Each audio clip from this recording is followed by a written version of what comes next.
Welcome to the Arena Decklist Podcast. I'm Jerry Thompson, joined by Brian Gottlieb. And last week we talked about Modern.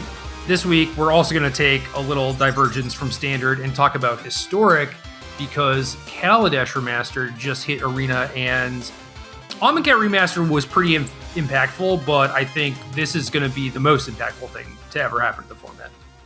Interesting.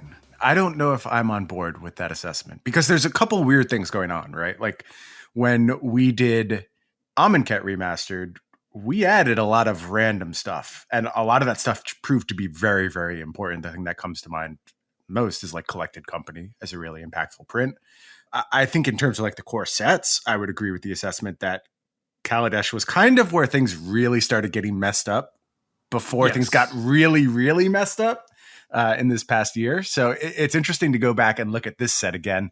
I don't know if when all is said and done, it's going to hit as hard as Amonkhet, and even like can make a really good case for Jumpstart too, even if it was only for like the weird messed up fringes of that format. But they were very impactful on shaping the identity of Historic, even if they didn't shape like the total card counts and like how many cards really mattered. So Historic's a weird format. It's hard to assess in very traditional metrics, but I agree with you that this is impactful, and there's a lot of good cards here that are going to matter. And we found a pretty hearty list of cards to talk about today. Yeah, we're going to start with unofficial top 10, basically like the 10 cards that I'm almost certain are going to make an impact, but not really ranked in any particular order, since, you know, why?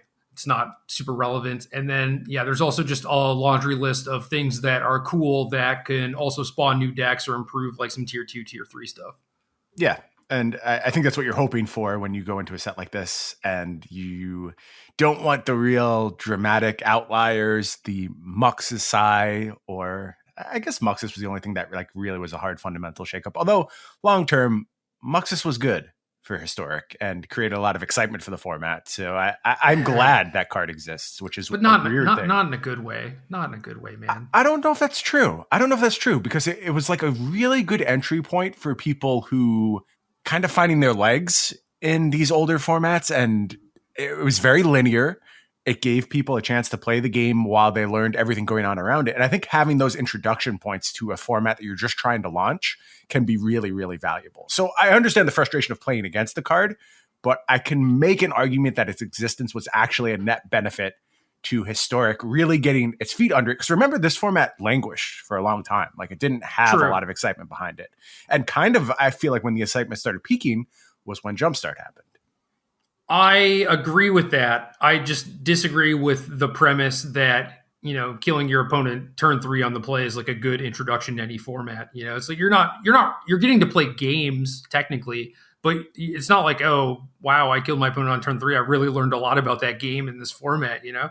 Look, people love rolling the dice. They love the high roll moments. And boy, do I have some good news for you if that's what you're into when it comes to playing Magic the Gathering. Okay, let's talk about energy. Yeah. When we solicited folks for question of the week, I think the most common one by far was Aetherworks Marvel, and just how that card is going to impact the format, whether it will be good or not. If it is going to be good, how good is it going to be? We kind of went through this already with Pioneer. Obviously, things are a lot different for Historic, but in the absence of things like Smuggler's Copter, like they made a conscious choice to exclude cards that they just didn't want to be in Historic, right? So again, why is this card on the list? It's a weird one. And I can't make a good case for this being a positive thing for the format. Because if you remember when Aetherworks Marvel was banned, and this was at a time when bans were far less common than they were now, and it was still a big deal for a card to get banned. And the decision to ban Aetherworks Marvel was waffled about for such an extended period of time that would never fly today. But the main thing that caused that, are you sure? Oko didn't get banned for a while. Uro didn't get banned for a while. That's true, like months. But I feel like Marvel made it a full set, didn't it? It was there for a very long time. Yes. Yeah. I mean, like, granted, Oko lasted for too long, but it was a shorter period than we had to deal with Marvel. And I don't think we'd ever experience a period like that again when it comes to a card like Marvel. Marvel made it through a rotation, man. That's just mind-blowing, because the biggest problem with this card was that it was miserable to play against. There was nothing fun about playing games of Magic when Aetherworks Marvel was involved. Generally, while it was in Standard, it was used to find Ulamog. It ended the game on the spot, and there wasn't much counterplay just because of the way Aetherworks Marvel works. And the game just came about fueling your Marvel, and that's all you did. You spun the wheel, and you found out the result, and people hated it. And there was evidence that the deck was medium. It was like a 50% deck.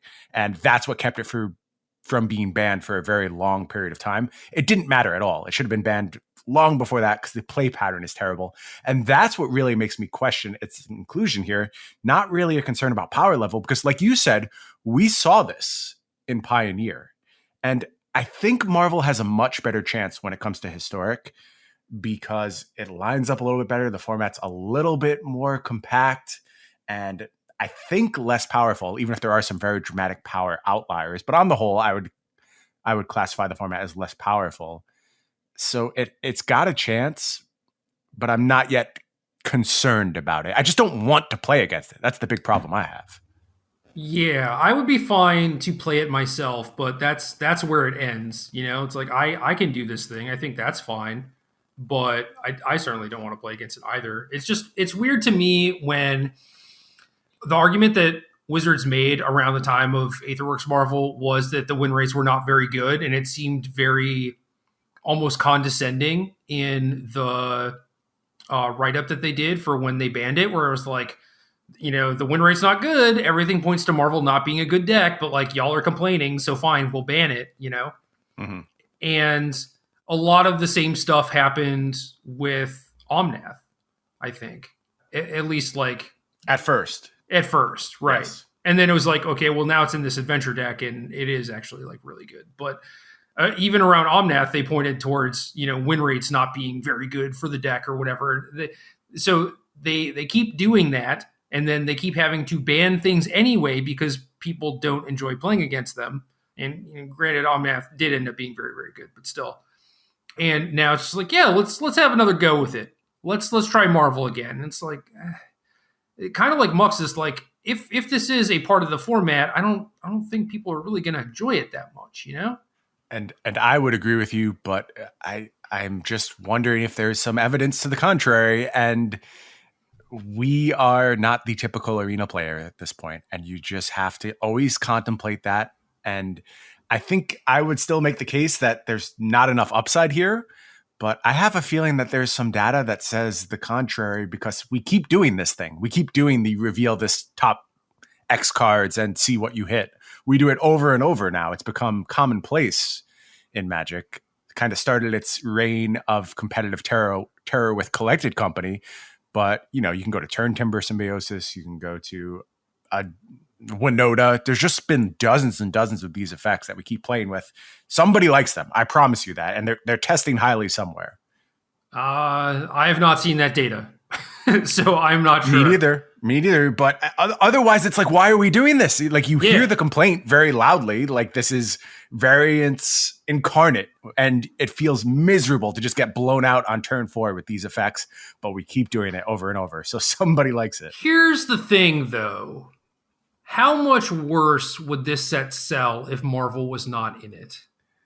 I don't have an answer to that. It doesn't seem like it should matter. It really doesn't. Like, I can't imagine this is the hallmark card that everyone's signing up for. But hold on now. I've got to fight against that for a second, because you just said when you go to our Discord, this is the question everyone has. So, like, is there such a thing as bad press? Do you just want to generate conversation? Do you want people talking about the card and contemplating whether it's good? Because if you want to find out if Aetherworks Marvel is good, well, get your Mythic Wildcards ready and buy a whole bunch of the other surrounding stuff, because it's extremely parasitic. So you're going to need all the cards that go well with Marvel, be it Ulamog or whatever payoff you want to search for. They're all there. So I don't know. Maybe it does sell cards. So there is a lot of discourse surrounding this. However, if it were not present, I feel like the discourse would be on, you know, something else, Scrapheap Scrounger or whatever. And maybe that's less exciting, you know, or it's more up in the air as far as what sort of impact it's going to have. And Marvel is unique in that it's had this very tumultuous history, right? Right.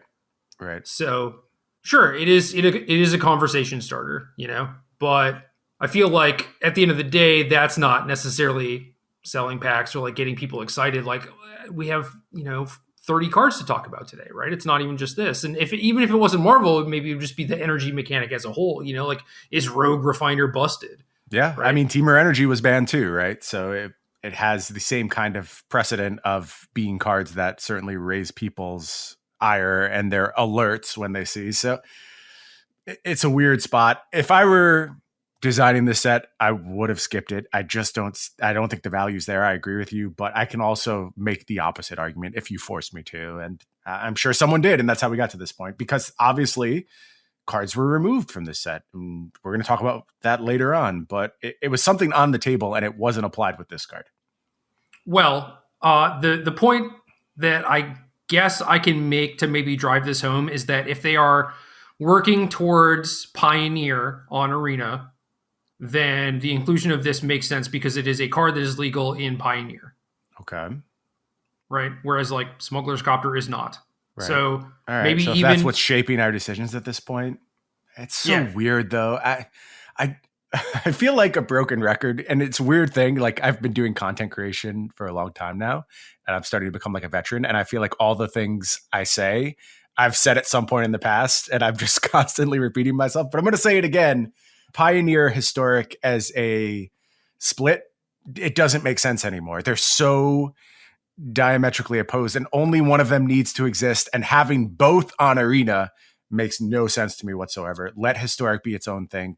Kill Pioneer, wrap it up. Nobody cares anymore. You tried, and you kind of ate all the momentum it had. And also you caught a bad break with COVID. I mean, I think like Pioneer could have generated some momentum in a lot of ways, but I would there would have been more Grand Prix and things like that, Absolutely. But I would just, at this point, it's a good time to redefine and just wrap everything under the Historic banner and go ahead and sell your Historic anthologies in paper. Like there's another product you can sell, and they're hungry for products. Make it as a secret layer if you want, and do the Historic anthologies and ship that out. So there's money to be made in consolidating the formats, just like there is in having two separate formats. And I think the player base would appreciate the clarity of just having the one thing to focus on.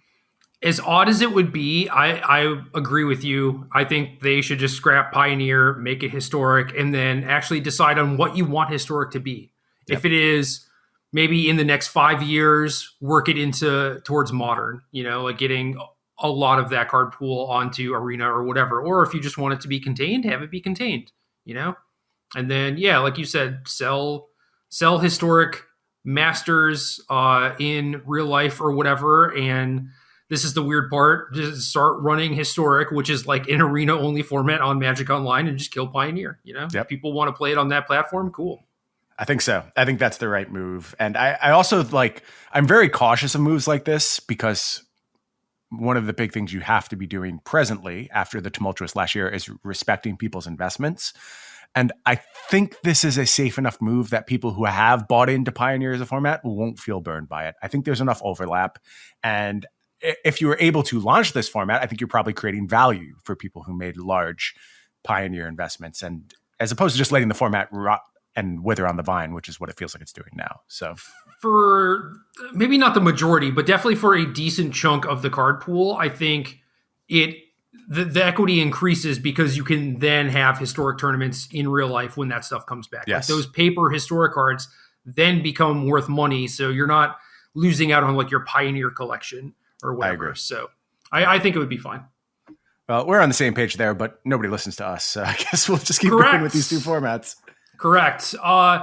My final verdict on Aetherworks Marvel is that it is going to be good, not great. One of the things that has kind of held it down in Pioneer is the fact that like there is a decent amount of like interaction and disruption, and even things like hate cards, like Grafdigger's Cage, exist in Historic, and Historic is also positioned in a place where the control decks play Grafdigger's Cage main deck. In the case of Azorius, and Thoughtseize is a thing, obviously. So Marvel has a lot working against it in these sorts of formats. That said, it's still obviously very powerful. So I would not be surprised for it to be a part of the format. And if nothing else, the energy package is going to show up somewhere. Yeah, my concern about Marvel is that as a self-contained entity, Marvel is on pace with 2020 Magic. The support cards are not. Like Rogue Refiner versus Uro, it just doesn't track well for Rogue Refiner. And play them both. Yeah, you can play both. You probably have to. But there's a lot of other, like, are you playing Puzzle Knots? Are you playing Attune with Ether? And all these cards, they were fine in the context of like that era of power, but 2020 is a different beast. So yeah, I think they're all pretty bad. Yeah, I think Marvel has potential, but you're giving up a lot to go down this road. So you have to make sure you're getting paid hard enough. And like you said, there's good ways to stop the payment already being played in Historic. So I am medium on Marvel. I'm not saying it's got no chance. I'm saying it probably just can't be an all-in combo deck where you're looking to hit Ulamog as soon as possible. So there's got to be a B plan, and I don't think Rogue Refiner is good enough. So maybe it's just another Uro deck, and it's like a control win condition or something along those lines. I'm interested to see what you can do with it, but it's not going to storm the format at first, is my read. Fair. What about the rest of the energy stuff?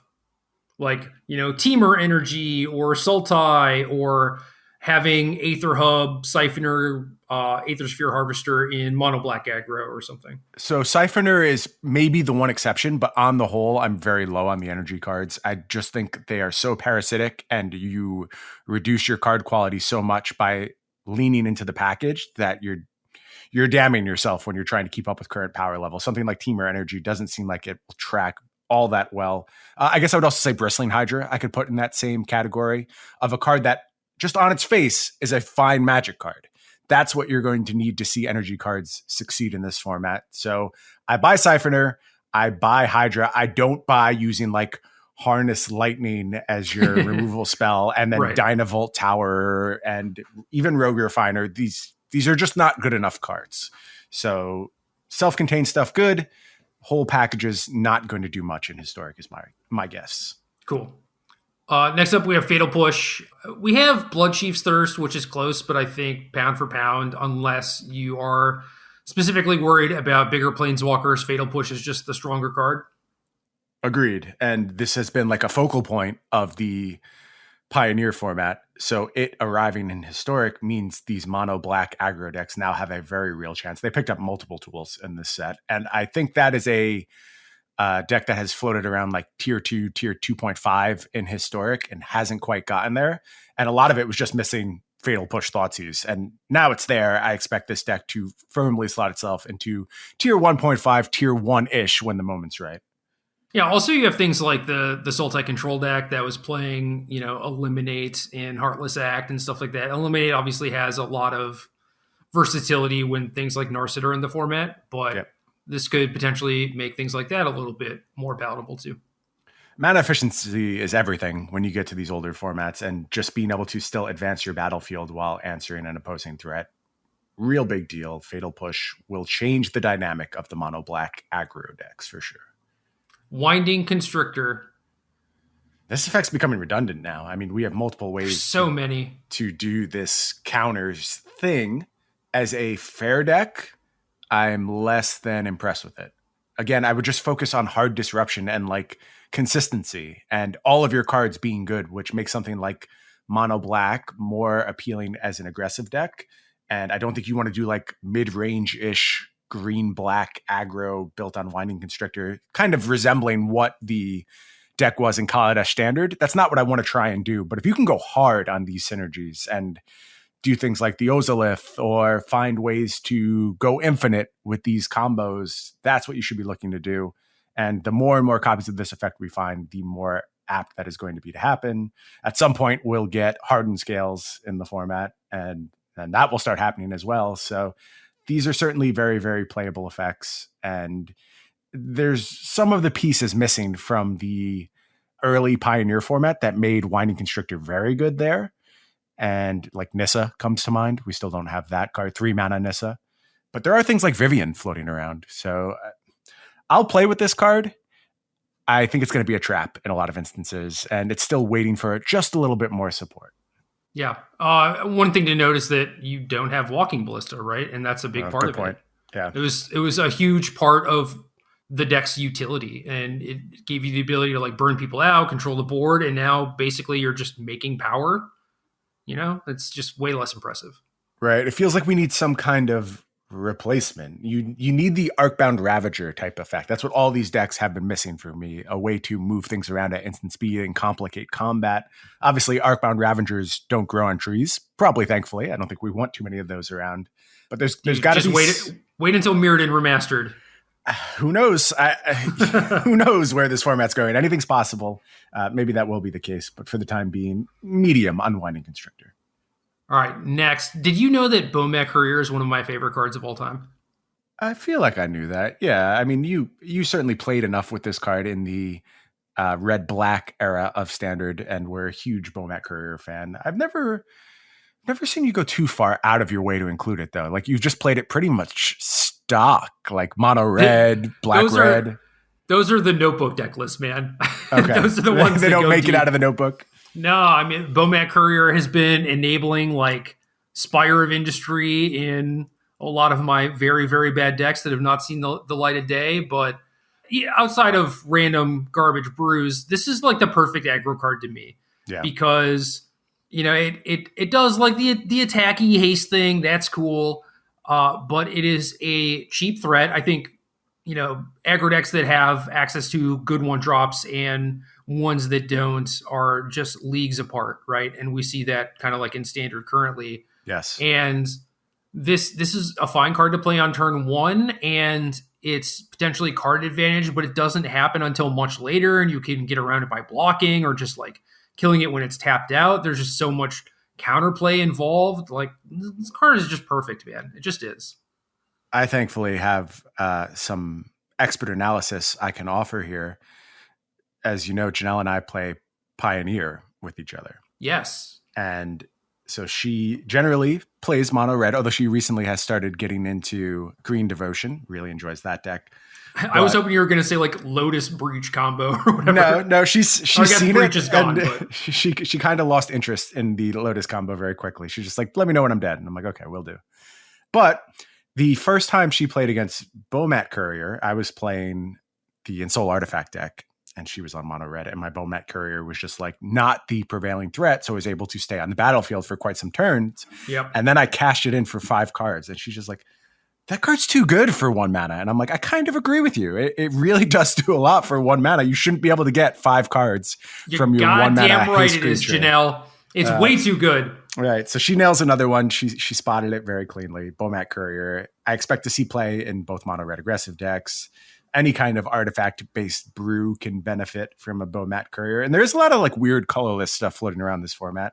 So maybe you can do something with that as well as a way to refuel in those decks. Emery, God Pharaoh's Gift. Like, there's a lot of stuff. This card's great. Yeah, agreed. Scrapheap Scrounger is another one that is going to help prop up mono black, I think. I think you purposely left that off the list so that we could talk about it later. Yeah, I mean, same type of thing where you have now a recursive option that they have benefited from in Pioneer. And there was like Skyclave Shade, which I thought might also fill this role, at least until Scrapheap Scrounger showed up. But now there's a ton of this effect. So if you just need to have a way to play through like basically the Azorius control deck, which is also a pretty popular fixture in Historic, this is an interesting option. Although, like you said, they do tend to play Grafdigger's Cage main, so that's a knock against it. But still, that's not why this card really succeeded. It succeeded because on rate, it was very acceptable. Like 2 mana colorless 3/2, which is very important for a lot of these decks, is worth it. And you can get by with an aggressive plan, and you still get this recursive ability as the game goes along. There's also probably like weird combo potential with this card as well, which we've certainly seen pop up from time to time. So this feels very impactful. Yeah, it's weird. Like Skyclave Shade, it should be close to this, but I don't know. Like, you run out of lands to make. Instant speed is definitely very relevant against sweepers. There's artifact synergies. There's the fact that like if your mana was a little wonky, you could still cast this on turn 2. I mean, maybe we don't really have those issues anymore, but there was just I think it was like really undervalued how many small things that this card had going for it, and now it's back. So now it gets to prop up these decks again. So I'm happy about that. It felt like the glue of the format. It was present, and all these like Mardu Vehicles deck were so reliant on Scrapheap Scrounger to do everything they needed to do. They needed to be able to cast their aggressive draws through uncertain mana. They needed to be able to turn on Spire of Industry. They needed to be able to crew Heart of Kiran. All these things came up over and over, and Scrapheap Scrounger just ticked all those boxes. Going to tick a lot of boxes in the historic format as well. Yeah, and then we have Sram. Tell me about Sram. Well, I think the Auras decks in historic were already very close, and Sram is just another engine for those decks. You get, again, redundancy. That's a huge, huge key of deck building in the more eternal formats, like just being able to consistently execute your plans, and adding Sram to the mix to go alongside the core spirit dancers of the format. It's going to get you a lot of points, and you're just going to routinely draw a large portion of your deck every time you play one of these lords. Of course, you have Loris as well to recast them from the graveyard. So I expect Auras to regain some points. It can either be just like blue-white, mono-white, or we could go to something resembling more the Pioneer deck that is black-white. And that's really the one I like. Picking up Thoughtseize, a little bit of disruption is appealing to me. So again, I think this is just another card that elevates a tier 2.5, tier 2 deck into the realm of possible tier 1.5, tier 1-ish. Yeah, no, I definitely agree with you. This is not a thing that I'm super happy to play with or against, but it's definitely powerful now. Mm-hmm. Also need to talk about the fast lands. We have the enemy colored fast lands that I think are just going to be super good in a bunch of different decks. Still waiting on the allied color ones. I doubt they're going to be reprinted though. So for things like Rakdos, which has kind of had mana struggles in this format, and things like Pioneer too, it's kind of a shame. Why don't you think those will be reprinted? Haven't people just decided that they're too good? I don't think so. I think they're coming at some point. I will say too, if you're going to just randomly add things to sets, why didn't you just add them here? Doesn't it seem like you could just complete the cycle here for historic? Like, why did you want? I wanted to make the argument because it's not legal in Pioneer, but neither is Phyrexian Tower, so who knows? Yeah, I mean, I don't know. I think whatever. If so, assuming Pathway or DFC is like a Zendikar exclusive thing, and the other pathways are not going to get reprinted, then that would have been a great place for those. Yeah. Maybe it's weird to make new cards, but whatever. It is. It's all weird, though. I mean, we can't use "it's weird" as an excuse when Phyrexian Tower is in the format. So true. So I'm not sure of the deck that these prop up the most, but you're talking about like Orzhov Auras, right? Yeah, the Orzhov Auras deck needs these to function, so that's a huge pickup for sure. Yeah, that's the one that immediately comes to mind. I mean, a lot of the mid-range and control decks are pretty top-heavy, right? Like they're going up to Nissa and Hydra Krasis. These aren't forests, so a lot of the time you just prefer to have a Triome in those sorts of decks generally. But I don't know, for any sort of fast deck, these are the perfect cards. Disruptive aggressive decks are where I get most excited about. So like things that want to both cast Thoughtseize and an aggressive creature on turn 2 are what I'm really into. So we mentioned things like the Winding Constrictor deck. I'm not super high on the idea, but it can exist without Blooming Marsh, and now it has it. Yeah. Blossoming Defense. I think this card is still maybe underrated. I agree with you. And I don't even have like a good home for this right now. I know people will do electrostatic pummeler stuff. I've mostly always hated those decks. I think they are routinely overrated. But Blossoming Defense is the part of those decks I love. And when people try and challenge you on a very specific mode of interaction, you just get to wreck their day with Blossoming Defense. There's no Infect in this format. There's no double strikey type setups yet. But there could be. And Blossoming Defense will always play a key role in those. I've actually just been really happy with this in the mono green aggro decks. Okay. Sure. And I think it's normally they're just 3 mana 5/5 or whatever, and they just play those until their opponent dies. But that's such a big mana investment a lot of the time when you're potentially trading with 1 or 2 mana interaction. And this is a thing that allows you to actually keep pace with them. And normally this has been a sideboard card. We saw Ranger's Guile out of the sideboard of some Gruul decks and stuff like that. But this is just way better, right? And very main deckable. Yeah, I agree with you. I don't have a great home to point you towards, but I expect Blossoming Defense to become more and more a part of the format as time goes on. Yeah, it's another tool that people have to work with. So I'm pretty excited about it. Yep. Metallic Rebuke, another card that I am a very big fan of, perhaps to my detriment, but having that card show up kind of like in mass in modern, in like the Urza decks and stuff like that, made me very, very happy. It's just very clearly that you need the right sort of tools to enable it, and we might be there. Yeah, what are you kind of envisioning as the home for this? Because when we saw it rise in Modern, it was based on the back of Astrolabe, obviously. Mox, Opal, all those decks were extremely stocked with ways to very quickly get Metallic Rebuke online. And are you thinking some kind of like Embry type Mox Amber setups here, or just willing to...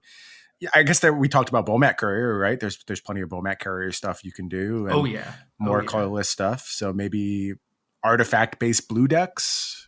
Let me pull up this list. This is not necessarily where I was going, but Michael Majors wrote an article on Star City that had a bunch of Kaladesh decks in it, and he's a pretty big improvised fan.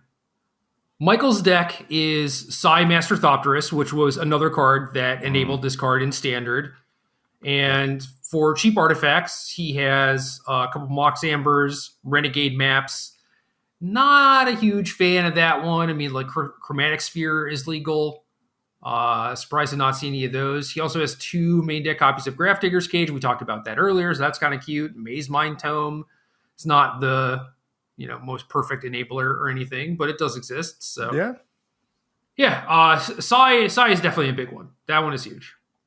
Yeah, I want to see what we can get up to with artifacts in general. Obviously, many powerful artifacts hitting the mix of playable cards with the release of this set. And we'll talk about more as we go outside of our top 10 list. But a lot of my focus is on what kind of tricksy things can we get up to with these artifacts. And maybe Metallic Rebuke is going to fuel a lot of that. Dude, Thoughtseize, Metallic Rebuke, Chromatic Sphere to enable Fatal Push. Like, this deck is perfect. Well, okay, you haven't actually done anything yet, but you've piqued my interest regardless. So yeah, but I've cast like 7 spells in the first 2 turns, man. Like you have. At that point, you just need a reload. I love cheap interactive spells, and it sounds like you are now putting them together for me. Maybe we could do like a fake Death Shadow type setup with Scourge of the Skyclaves, where we're challenging our own life total a little bit. Ooh, we just get that cheap beater out there. I like drawing cards more than killing people, but you might be onto something. Interesting. Bomat Courier Scourge has a modern pedigree of success. I'll just throw that out there. Okay. Yeah. I guess that's true. And this format has Thoughtseize Shocklands. All right. Very interesting. I'm kind of here for it. Let's do it. We also can use the double face cards to ping ourselves a little bit more. Now, the tricksy thing about Scourge is you also have to damage your opponent at the same time. So you got to cross that bridge as well. That's what Bomat Courier is for. Okay. There you go. You figured it out. Agadeem's Awakening back my Bomat Courier. Makes me so happy. Love it. Last card to wrap up our unofficial top 10 list is Heart of Kiran. I'm less sold on this one than, compared to its standard lifetime or anything.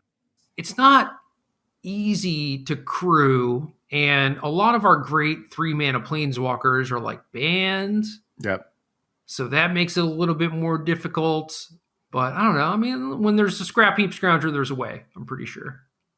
That tracks. We'll have to figure out what 3-mana planeswalker is going to reliably crew this. Part of me believes you can do something with Saheeli still. And I don't know exactly what. I was kind of thinking about it and looking over it, and I was contemplating it alongside. Like it goes well with what Kethis is trying to do. The problem is you've now stretched firmly into 5 colors, so that's probably not realistic.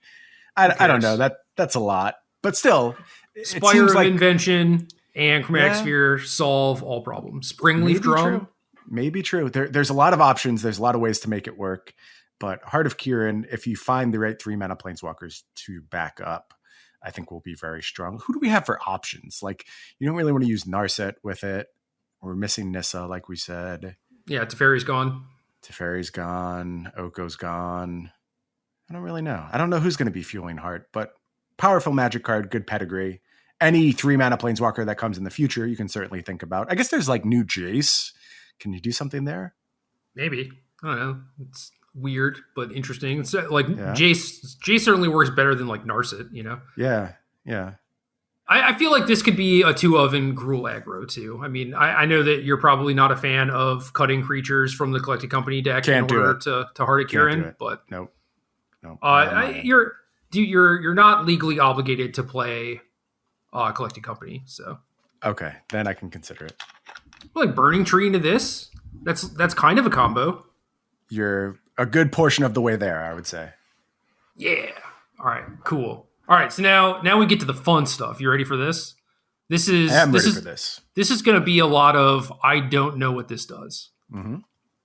Number one is Baral, Chief of Compliance. I think is its name. I just wrote down Baral. That sounds correct. What does this do? I don't know. I have no clue, but it's a very powerful card.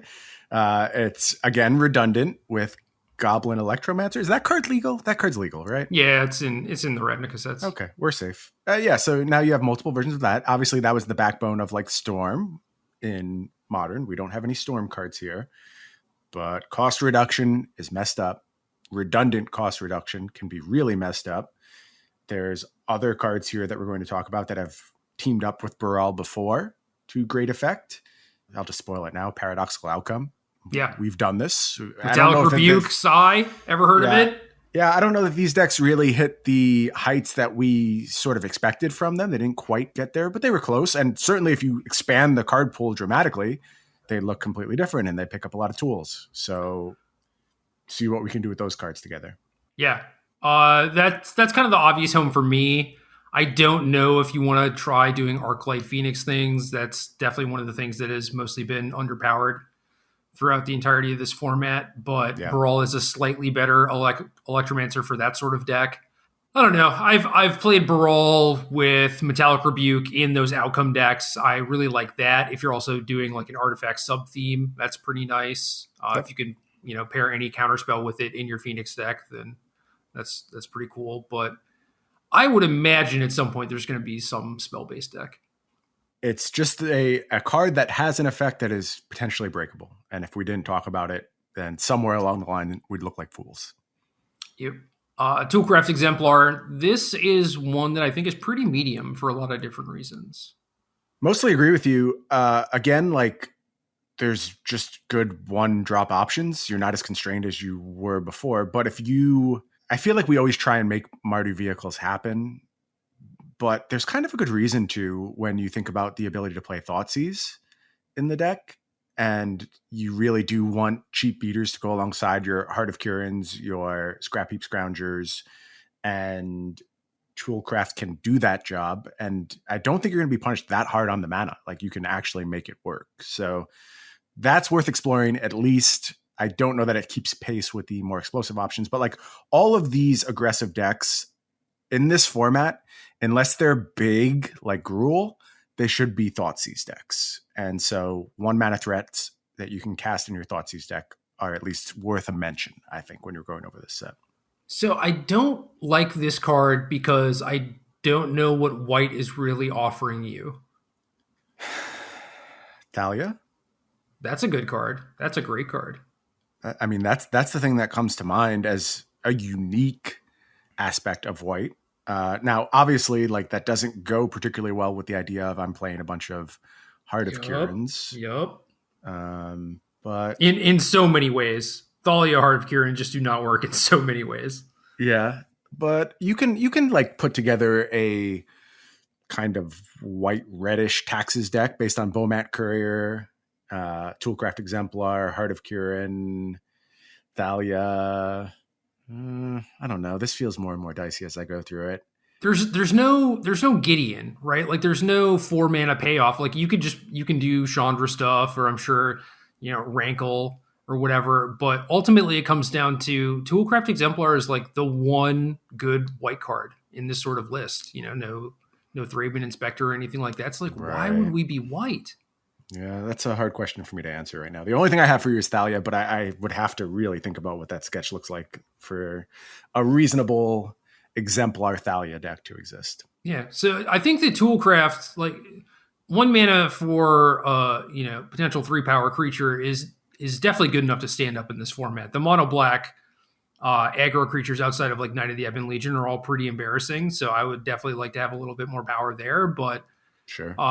There's some artifacts worth playing, some that aren't, and the rest of the white cards are not great. And I'm not too keen on the idea of splashing this, even if it's quote unquote free off of fast lands and shock lands and stuff like that. So, right.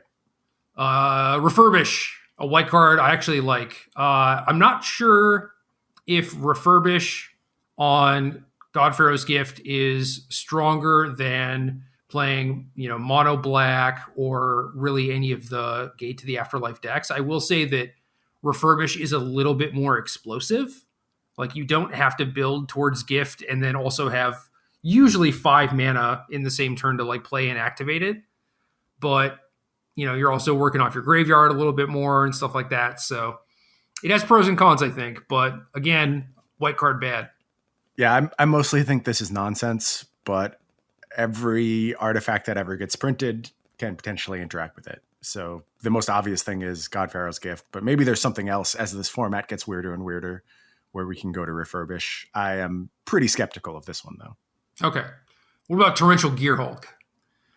I might be even more skeptical about Torrential Gearhulk. And the problem really just lies in Mystical Dispute. Like, you do not want this to be your finisher in control decks. And I think people love this card, myself included. I played a lot of Torrential Gearhulk and enjoyed it quite a bit. Although basically my control decks in this format only got good when I cut Torrential Gearhulk. So that probably says something. I don't think the cards that exist now have lined up well for Torrential Gearhulk, and it is outclassed by everything else you can be doing. And it's not how we close games with control decks anymore. So mostly passing on this one. It's a little small ball. I think it is decent with Pact of Negation, though. Okay, that's nice. Not necessarily as like flashing back Pact of Negation, but using it to protect Tap out or whatever. It, yeah. I just can't get over the whole Mystical Dispute thing. Like the 6 mana into the 1 mana counter is just awful. That's bad. I mean, we're still doing the Teferi thing, right? But Teferi, I think, is bigger impact, more versatile, et cetera, et cetera. So it's a little bit different, but I would not be surprised to see the control decks play like 1 or 2 copies of this. I mean, blue-white has things like Settle the Wreckage, Commit Memory that are kind of spicy with this. So like playing copies in small numbers might be worth it.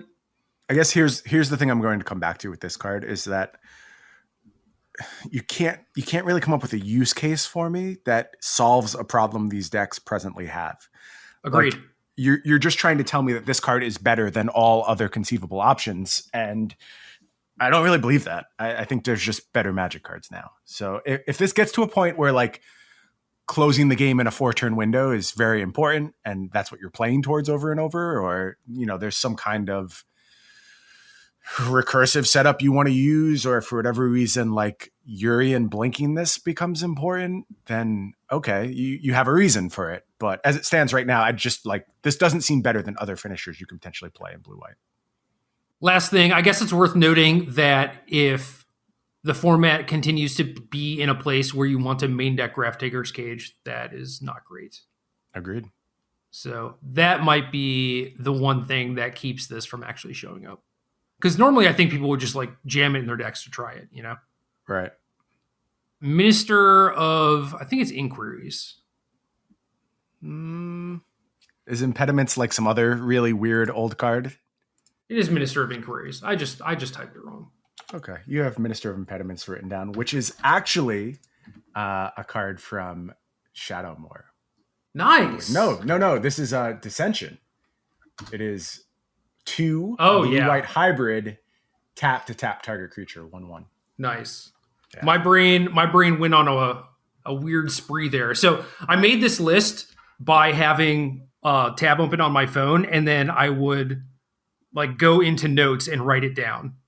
So in between, like, changing applications, That's what happened. My brain. That's when you switched to Minister of Impediments. You just missed this limited All-Star so much. You had to get its moment on the cast. Exactly. So Minister of Inquiries, I do like. There wasn't a whole lot of reason to be blue in the God Pharaoh gifts in Historic. And, we got Champion of Wits. Now we have this. And now we're kind of back in a place where it's on the table. It's not just mono black is the thing that you want to be doing. It might also just be blue stuff. I just don't like these God Pharaoh's gift decks. They've never impressed me. And I just think you can do better things in Historic. So I'm not sure Minister of Impediments is going to unlock it for me. But I agree it's a potential tool for that archetype if there's a reason for that archetype to exist. Whir of Invention. You're going to poo-poo on this one too, aren't you? No, I'm not. I actually think this card is just like low-key broken. It's a card that many, many moons ago, I ordered a bunch of foil copies of and it's just been sitting on for a long time because I think it's like a extremely, extremely powerful effect and it can enable lots of weird stuff. The problem is I can't tell you exactly what weird stuff it's supposed to be enabling in this format. Like obviously when you go back to things like Modern and you can get Ensnaring Bridge, this card does a lot more. When we're in this format, I'm sure there's something I'm supposed to be doing with this and there's some kind of combo-ish setup you can get up to. But I believe in this card abstractly. I think it's extremely, extremely powerful. I just have no clue where I'm at in Historic with it. It's basically the problem I've had with every single Emery deck that I've built. Is like, okay, you can spin your wheels a bunch and you have a lot of enablers, but what's the actual payoff? And Whir has a lot of the same problems. Yeah. So one of the things that I was doing, I just remembered this right now, is that when Pioneer started, I had an Emery Whir of Invention, like basically mono blue Marvel deck. And I believe I had a Golos also at the top end that could get a Shrine to hardcast Ulamog or the Rainbow Land to activate Golos. We have gone deep already on day one. It was deep. It was deep. I'm not saying this is good, but it's like, Whir for Golos or Whir for Marvel. Like these are the things that we're doing. I don't think that that's it. Well, we're on the same page in terms of this card has potential and can do stuff. I'm not sure we have the stuff to do yet, but like I said, I bought this many moons ago because at some point this is the type of card that should break. And as we add more and more things to the Historic format, I have a feeling we'll see more of Whir of Invention. What a bunch of jerks not really giving us any busted artifacts. People hate busted artifacts. Things like Ensnaring Bridge are just like nightmare fuel for a lot of players. So I get it. I want them though. Oh, I was being facetious. I think that they're doing a good job of not printing busted artifacts. I would like many busted artifacts, please. I like the weird prisony ones though. I don't want to just like win the game with my artifact. Oh yeah, that's boring. That's what I don't like about Torrential Gearhulk is that it wins the game too quick. Agreed. Gifted Aetherborn, yay or nay? Like yay in various spots. It's an important role player. It depends what the metagame is. It has its place. I'm not excited about it, but it's good to have it exist. Mono black will often turn to this, so it's fine. I could see playing this in Mono Black Gift too. I know that you don't care for that deck, but you have a lifelink option to get now. Yeah. Nice. No, I understand why you want it. That makes sense. Chandra, Torch of Defiance. Card that I think a lot of people maybe expected to be on the top 10. Maybe. The problem is I can't tell you what this card is supposed to do in the format. Like it, again, is asking for a type of Magic that we're not mostly playing right now. It feels a little underpowered. Weird thing to say about this card and how impactful it was, but you compare it to the options we've had recently and it doesn't quite line up. And it'll see play 100%. Bigger Gruul decks can use it extremely well. I am sure that will be a thing. There's some type of mid-range-ish Jund looking stuff. If nothing else, this is like a sideboard option for a control matchups. So it's a very, very valid playable card. I just don't think it shifts any of the existing paradigms of the format all that much and hasn't really changed the metagame. Yeah, mostly agree. I think this card was significantly nerfed by the damage redirection to Planeswalkers. Good point.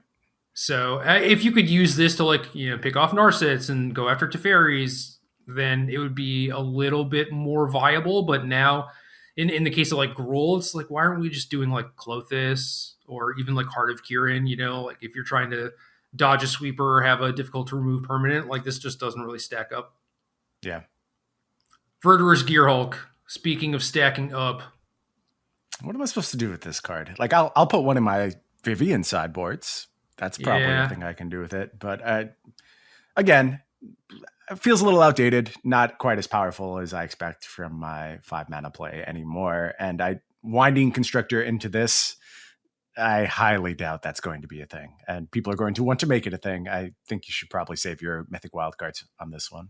Again, loses a lot of utility without Ballista, right? Yeah, absolutely. This is just power and toughness. We noted that Constrictor has a decent amount of friends now, and you don't have to work that hard to make things pretty big. So, not a big fan of this one. Agreed. What about Renegade Rallier? This card is sweet, but I don't know what we do with it. Yeah, in the absence of fetch lands, this is a hard one to do reliably, right? And I think that's really where it makes a lot of its money. Obviously, Fabled Passage is a very widely played card in the format, but not quite as clean there. Chromatic Sphere, Unbridled Growth, not doing it for you? I mean, that's something, but I don't know. It just seems like decks that want this effect can usually get it from Lurrus a lot easier. A lot cleaner. Like, they're usually topping out around this point anyway. And dude, that's a good point. This card is like kind of embarrassing next to Lurrus. Yeah, it's been outmoded in a bunch of ways. And again, I will restate the fact that you can just play Lurrus in your main deck. Like, nobody even seems to consider that. But it's just a good Magic card. So if this is the effect you really want, you can probably go that way instead. Aethersphere Harvester. I think I like this card more than most. Well, again, it depends what the metagame's about. And having this in the format, I think, is a net positive. It's good for a bunch of decks to have a pretty reasonable option against hard, aggressive red decks. I think red decks have declined a little bit over the last few, months, I would say. It felt like there was a moment where they were super strong in Historic, maybe like the last Historic Open. They were really powerful. People were doing like the Thermo Alchemist stuff. I think that's trended down a little bit, but if it ever picks back up, I will be happy to have access to Harvester. Yeah, I like this card a lot as a go-to in any sort of creature mirror, basically. And I think even this against like Jund Sacrifice looks pretty solid. Interesting. I wouldn't have turned to it there, but I understand what you're getting at. Yeah, it's hard to Mayhem Devil, pretty hard to Priest, can't claim it. Yeah. And you get to back up your life total a little bit, which is always at risk against those decks and their capacity for burst damage. So I buy it. Another card I mistyped, Hope of Ghirapur. Yes. Is Heart a different card? Heart of Kiran, I think. I don't know. Who knows? This card bears mention for its inclusion in Kethis, if nothing else, where it's actually very important. Also, if we get up to weird combo-y stuff, maybe that will be the play as well, though that mostly doesn't exist right now. Again, another fine option, a fixed Xantid Swarm. Very happy to see this one included. Metallic Mimic. I like this card. I've put it in decks. I'm basically always disappointed, though. I second that. Again, you need to benefit from these counters. The clearest way to do so is like fueling your Walking Ballista. And what creature type do you think you'll first name with your Metallic Mimic? For Historic, I think Elf is pretty easy. Okay. Does that actually improve the Elf deck whatsoever? I don't think so, but I think people are going to do it regardless. Okay. Yeah, I'm not sure this is adding a lot of points to decks, but any tribe can consider it. That's important. And as more tribes come along, maybe Metallic Mimic will have a chance. Humans need some 1-drops. Yeah. And I think that I would agree with that. I think regardless of that, they don't need Metallic Mimic, but okay. And then Goblins is the one where I think that this is just obviously a bad home for that, but they might do it anyway. I hope not. Not what Goblins is about. In the realm of sideboard cards, we have Ceremonious Rejection. This card is nice. I like this card a lot. I put this in a lot of sideboards, probably more than I should. When it comes to Modern, for the most part, I play a lot of Ceremonious Rejections in my blue decks. And if Aetherworks Marvel is going to be a thing, we'll be happy this card's around. I appreciate having this as an option. as the format shakes up right now, I don't know that you really need to go hard on this card, but having it as an option, very, very good. There's the Monument deck that's monocolorless, Yeah, so this there is a good is. option against that. That's pretty far down the tier list, frankly, Yeah. but it could get better. I mean, like there's meaningful cards here, so I could see that deck improving a little bit as well. I know Will Pulliam was tweeting about a colorless deck that he was working on in the historic format that I saw that looked pretty interesting. So yeah, I retweeted that. Good to have checks on ideas like that. Hidden Stockpile, I think, is just bad. Real bad. Okay, it's mostly nonsense, and I agree with you, but I enjoy this card a lot, and I was thinking of, like, where do I want this? And I could put together a red-black sacrifice deck that, for whatever reason, doesn't want access to green anymore, and, like, wants white. I don't know why it wants white, but if there ever was a point in the future where that was something I wanted, I think you can maybe get enough value out of Hidden Stockpile to just, like, go off and kill your opponent. So, yeah. Maybe, possibly. Stockpile cat oven, potentially. Kind of, sort of, right? Like there's something there. Very small ball. It is the smallest of balls.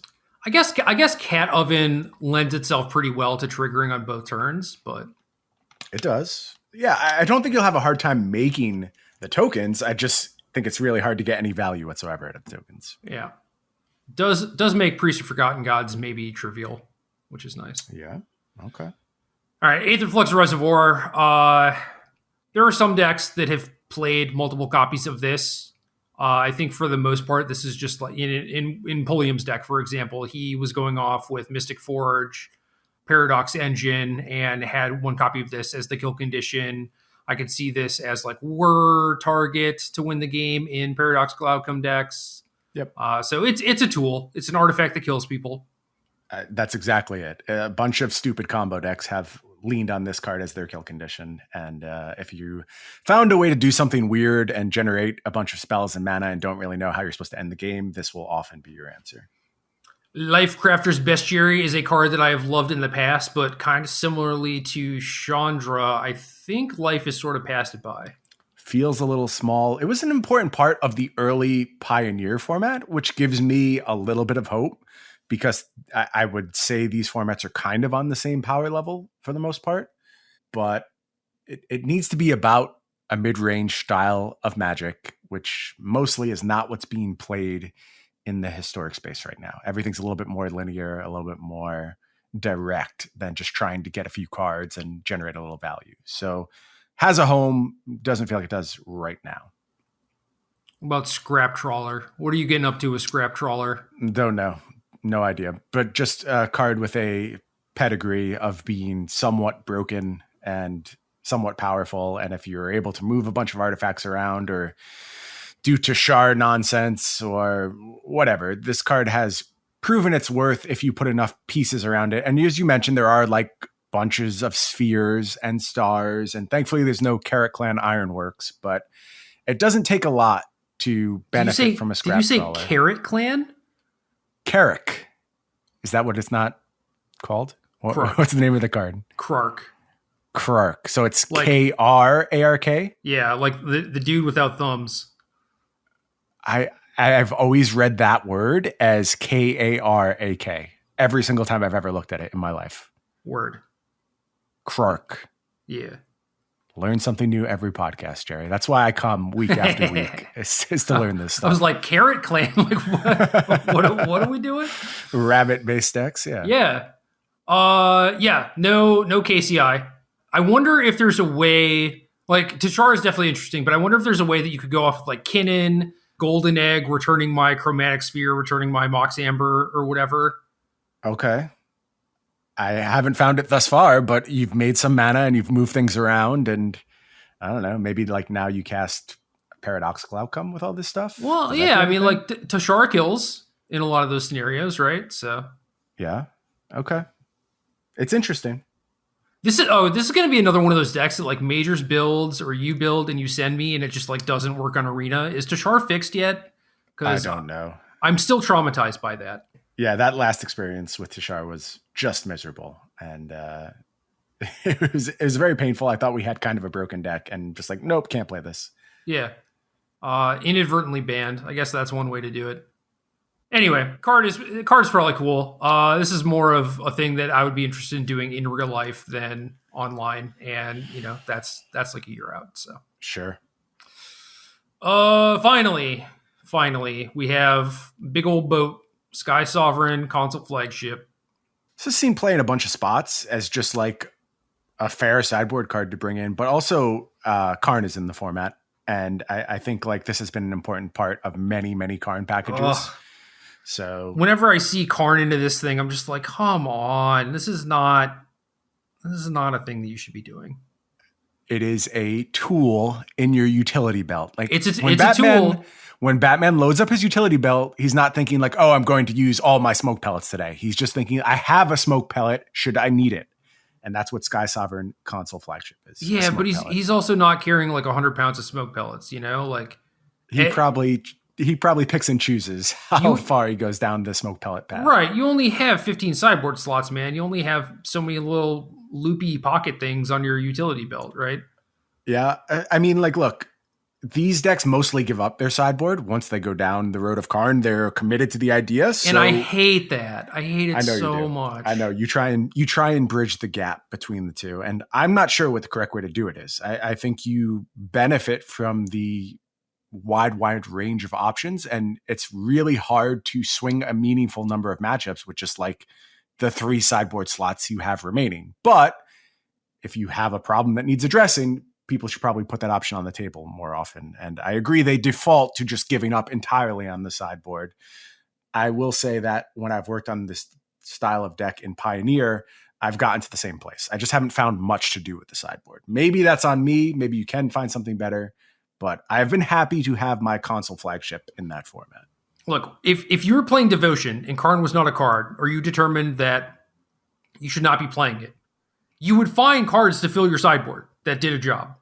And of course, instead you're just not doing that, and I don't understand. But to that end, we have the mocks this weekend, which is Modern and Pioneer, and another fake format in Vintage Cube. And I was watching Michael Jacobs stream his testing, and he's playing mono green, and sideboard is just all one ofs, and hate it. I saw his list. It's basically how I would build my list too. So I understand what you're saying. It's just I haven't found something better in this format. And I have gotten my console flagship on many occasions, and it has bailed me out and closed games. So I get that its use appears narrow, but if I hadn't grabbed it a bunch of times, then I would be more skeptical of it. And I have, and it's been very good in those spots. Ham sandwich. You can always narrow your sideboard slots, guaranteed. Okay. I'm looking forward to your updated Pioneer mono green list. Fire that one off. May or may not go down that route, but if I do make one, I do work on it, I'll definitely let you know. Okay. You'll be the first person that I send my garbage deck list to. The feeling is mutual, so I'm glad we have that relationship. Hell yeah. All right. Question of the week today comes from Trackball. And Trackball wants to know, what do you think about the cards specifically left out of Kaladesh Remastered? Should they have been included? And we kind of talked about this a little bit earlier. Basically, I don't understand what is happening. I get the vision of this is going to be Pioneer, right? But like, A, why is that the case? B, when you include sculpting steel in this that is where my format, head explodes. Yeah, so you include sculpting steel, right? And literally nothing else.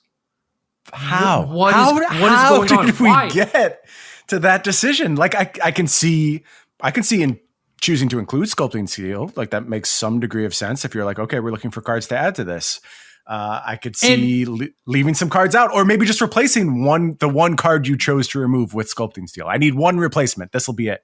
But that's not what happened here. This, like, everything was on the table. We removed some cards, correctly so, I think. Like, I'm okay with Smuggler's Copter and what was the other one? Felidar, Ballista. Felidar Guardian, Ballista. I'm fine with all that going. Like, they're not going to be part of the format anyway for very long, so you can get rid of them. But like, you replaced them with one sculpting steel? Like, what was this meeting like? I want to be a fly on the wall for the meeting where they decided that sculpting steel had to be a part of this particular set. Why even have one card? Why not just make it like a clean 0? Is it because you now created the expectation that there's going to be new stuff based on Amonkhet Remastered? If that's the case, don't do it in Amonkhet Remastered then. I have no idea. And like, did you fulfill the expectation of having new cards in the set by adding that one sculpting steel? Like, people would have been outraged if there was nothing, but since there's sculpting steel, everything's okay, and we understand what you're trying to do with the format. It's just so strange. To answer the question very directly, the cards left out should have been left out. Like, otherwise they would just be banned and you'd have a whole wild card issue. So I appreciate them getting ahead of that and removing these cards from the set preemptively. I don't understand leaving Marvel in under those constraints, even if it's not that good, which I think is a pretty good possibility. It just is not fun. I would have gotten rid of that too. But the thing I really just can't put together is how sculpting steel ends up here and nothing else. It makes no sense to me. Here's one. And maybe it doesn't make a lot of sense because there's a similar card in the set, we'll say. Who doesn't love a good Trinket Mage? I do love Trinket Mage. I understand you want to fuel cards like that. So what's the one that is included in Kaladesh Remastered? Trophy Mage.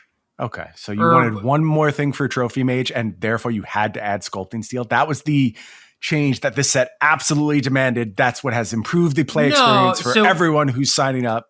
So my rationale is like, okay, we're looking for new cards that are going to be cool to include in Kaladesh Remastered. And someone's like, Sculpting Steel. And then everyone else is either like, raises their hand and says a heinous idea, or everyone's like, I got nothing. And then like the meeting just ends, and that's how you end up with just Sculpting Steel. But like off the top of my head, I think of Trinket Mage. And it's like, that's another card that you could add, right? Yeah. And I think people would be like, oh, that's kind of cool. And Trophy Mage in the set is like, oh, well, maybe it's like too weird that they're similar mages or whatever. But it's like, also that's why those cards were made, right? Like Trophy Mage was made as yeah, exactly. So I don't know. It's I guess I think it's funny too that you're like, oh, maybe Sculpting Steel is there because of Trophy Mage or whatever. And it's like, okay, yeah, maybe. I guess that gives it like a little extra nod, but I'm still just like, I don't understand any of this situation. Okay, here's the possibility I would like to consider, and I would like to know your estimation of the percentage chance that this is what happened. It's included by mistake and like ended up in the final file. Ooh. And everything is just like done, and then somewhere along the line someone's like, Sculpting Steel is still here. And they're like, oh, we missed it when we were taking out all these other cards that we finally chose not to include at the last second. Yeah, someone was like, hey, that card actually isn't in Aether Revolt. And they're like, are you sure? And then they have to like check or whatever. And it just ends up in the final. I mean, I don't know what this process looks like. I don't know when that decision becomes irreversible. But there's a point where like you could have theoretically made a mistake and accidentally included Sculpting Steel. I want to understand so badly, of all the mysteries that have come out of Wizards of the Coast over the past 26 years now, all the stories, all the hidden discussions and machinations that we as the public don't get our hands on.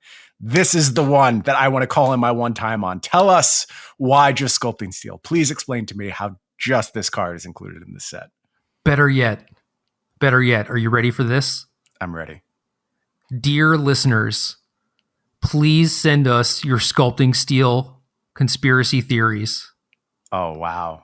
Are we going to become Sculpting Steel truthers? Is that our new lot in life? We would love to hear from you. Yeah, definitely direct those right at Cedric A. Phillips. All of the Sculpting Steel stories and conspiracy theories you have should head right there, and we'll check those all. And, he works for us. He'll filter them in our direction, and I'm sure we'll see them all. At Merc Lurker.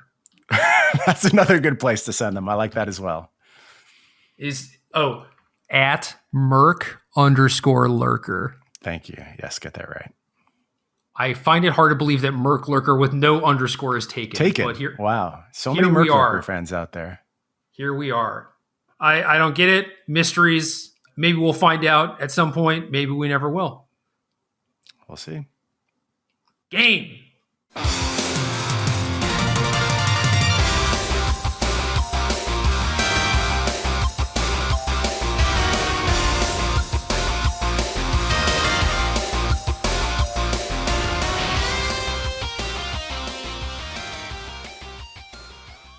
Good luck.